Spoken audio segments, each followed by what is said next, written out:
Hello everyone, आज हम करेंगे डेटा हैंडलिंग। तो डेटा हैंडलिंग करने से पहले आपको डेटा का मतलब पता होना चाहिए। डेटा मतलब है कोई भी इंफॉर्मेशन, और डेटा हैंडलिंग का मतलब है उस इंफॉर्मेशन को आप कैसे हैंडल करते हो। मतलब एक रॉ इंफॉर्मेशन यानी एक अनऑर्गेनाइज्ड फॉर्म में इंफॉर्मेशन आपके पास गिवन है, उसको आप कैसे टेबल्स में या पिक्चर्स के फॉर्म में या ग्राफ की फॉर्म में कैसे उसको प्रेजेंट करते हो जिससे वो बहुत ही अट्रैक्टिव लगे और आसानी से आपके समझ में आ जाए।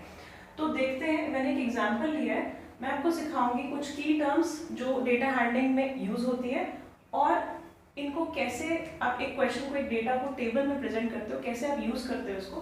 तो देखो यहाँ पे मेरे पास मार्क्स हैं 20 स्टूडेंट्स के, 40 में से मार्क्स आए हैं। तो 40 मार्क्स को मैं 4 ग्रुप में डिवाइड करती हूँ, यानी बच्चों को जिनके 0 से 10 के बीच में मार्क्स आए हैं उनको एक कैटेगरी में रखते हैं, जिनके 10 से 20 के बीच मार्क्स आए उनको एक कैटेगरी में, यानी मैं ग्रुप बना रही हूँ 30 to 40, ऐसे मैंने ग्रुपिंग कर दिया। अब ये ग्रुप्स जो है, मैं 40 से आगे नहीं जा सकती क्योंकि मेरे को 40 के आगे किसी के मार्क्स होंगे नहीं, लास्ट है, ठीक है, हाईएस्ट है। तो ये आपने ग्रुप बनाए। आप क्या करोगे, आप इस रॉ डेटा को, जो यहाँ पे डेटा अवेलेबल है, ये रॉ डेटा क्या है, जो अभी ऑर्गेनाइज नहीं है, बस ऐसे रिकॉर्ड किया हुआ है, तो इस डेटा को आप यहाँ पे टेबल में प्रेजेंट करोगे। तो टेबल में प्रेजेंट करने के लिए फर्स्ट चीज क्या है, आप पहले नंबर को देखो। अगर मैं यहाँ क्या करूँ कि 0 to 10, देखो फर्स्ट तरीका, ध्यान से सुनना इस चीज को। अगर मैं क्या करूँ 0 to 10, मैंने यहाँ पे नंबर्स काउंट कर लिए कि कितने हैं 0 to 10। यहाँ पे देखो ये एक बच्चा है जिसके 0 to 10 मार्क्स आए हैं, एक ये है, एक ये है, 2 बच्चे मुझे मिले जिनके 0 to 10 के बीच में मार्क्स हैं, तो मैंने यहाँ पे लिख दिया 2, ठीक है, बिल्कुल ठीक। अब 10 to 20 किसके मार्क्स हैं, तो देखो 10 to 20 में क्या होगा, मैं ये 1 2 3 4 5 बच्चे मिले, ठीक है, मैंने यहाँ लिख दिया 5। अब मान लो ये डेटा जो है ये 20 बच्चों का नहीं होता, 1000 स्टूडेंट्स का होता, 1000 बच्चों का, तो यहाँ पे 1000 नंबर्स लिखे होते, ठीक है। अगर अब मैं बोलती 0 to 10 कितने बच्चों के मार्क्स आए हैं, तो आप उन 1000 में से 0 to 10 नंबर्स ढूंढते, और हो सकता है गलती हो जाती, एक नंबर स्किप हो जाए, तो कुछ भी गलती होने के चांसेस बहुत ज्यादा बढ़ जाते हैं कोई भी मिस्टेक होने के। तो इस केस में इस चीज को, लंबे डेटा को आप हैंडल इस तरीके से नहीं कर सकते हो। तो क्या इजी तरीका निकाला है हमने निकाला है टेली मार्क्स।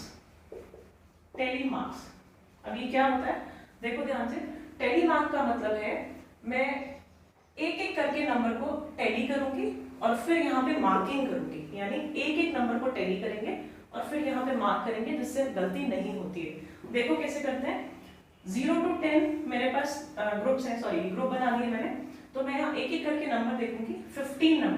15 कहाँ पे, कौन से ग्रुप में रिकॉर्ड होगा, 15 रिकॉर्ड होगा यहाँ पे, तो मैं यहाँ पे एक डंडा लगा दूंगी, ठीक है, एक मार्क बना दिया मैंने। 0 to 20 ये रिकॉर्ड हो गया, ठीक है।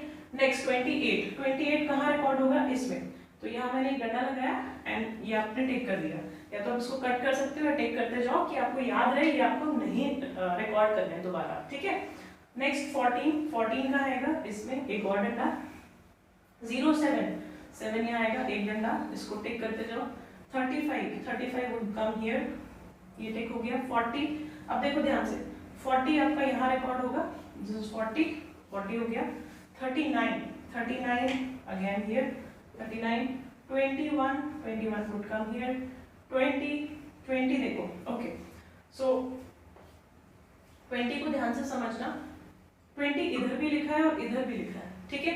तो ऐसे केस में ये जो लास्ट नंबर होता है ये आपको नेक्स्ट इंटरवल में रिकॉर्ड करना है, नेक्स्ट वाले ग्रुप में रिकॉर्ड करना होता है, तो 20 यहाँ रिकॉर्ड होगा।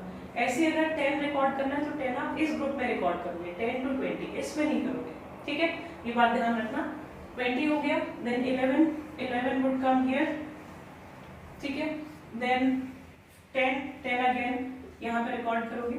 36 would record here, 0 to 17 would come here. अब देखो ध्यान से देखना, यहाँ पे आपको ऑलरेडी 4 डंडे आप लगा चुके हो, 4 मार्क्स हो चुके हैं। अब आप 5th मार्क करोगे तो 5th को ऐसे मार्क करना है, हॉरिजॉन्टल, डायगोनल फॉर्म में, डायगोनल कट लगाना है। क्यों ऐसे करना है, क्योंकि जब भी आप ऐसे डंडे लगाते जाओगे और हजारों में डेटा है, मान लो आप ऐसे डंडे लगा रहे हो और बहुत सारा लंबा डेटा है, तो बाद में आपको इन डंडों को काउंट करना है। तो काउंट करने के टाइम पे आपको प्रॉब्लम होगी कि आप इनको काउंट करते टाइम गलती कर दोगे, आप एक डंडा स्किप कर दोगे, फिर से गलती होने के चांस है। तो मैं क्या कर रही हूँ, मैं हर 4 डंडे के बाद एक ऐसे क्रॉस कर रही हूँ, हर 4 डंडे के बाद एक क्रॉस कर रही हूँ, ठीक है। इससे क्या होता है, ग्रुप्स बन गए 5-5 के, तो 5-5 को काउंट करना बहुत आसान है, ऐसे 1 2 3 4 ऐसे काउंट करना बहुत मुश्किल हो जाता है। तो इसीलिए हमने एक तरीका निकाला है। सबसे पहला तरीका तो टेली मार्क बनाना, और उसके बाद 4 के ग्रुप के बाद 5th लाइन को डायगनली लगाना, ठीक है। तो ये 5 का ग्रुप हो गया और हम यहाँ तक कर चुके हैं 17 तक, ठीक है। Then 29 would come here, 39 would come here. अब देखो इसमें भी एक डंडा लगाओ। देन 26 कहाँ आएगा, 26 यहाँ आएगा, तो एक और डंडा। 23 फिर से यहाँ आएगा, अब इसके बाहर एक डंडा ऐसे बाहर। 18 आपका यहाँ पे आएगा। 31 वुड कम हियर, ठीक है। तो ये आपके बन गए टेली मार्क्स, इनको आप टेली मार्क बोलते हैं। मैंने रॉ डेटा से टेली कर करके यहाँ पे मार्क्स लगाए, ठीक है, ऐसे याद रखना। ओके, आगे बढ़ते हैं। टेली मार्क के बाद यहाँ पे कॉलम बनाते हैं फ्रीक्वेंसी का। फ्रीक्वेंसी मतलब कितना फ्रीक्वेंट एक ग्रुप में नंबर्स रिपीट हुए हैं, किसी भी फॉर्म में कितना फ्रीक्वेंट, कितनी बार रिपीट हुए हैं।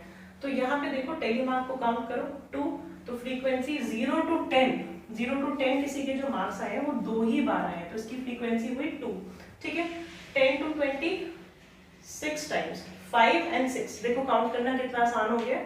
Next 20 to 30 again 6 times, 30 to 40 5 and 6 times, ठीक है। इन सबको टोटल करो, it will come out to be 20। ये आपका टोटल वही होना चाहिए जितने बच्चों का डेटा आपने रिकॉर्ड किया है। आई होप इतना क्लियर हुआ होगा।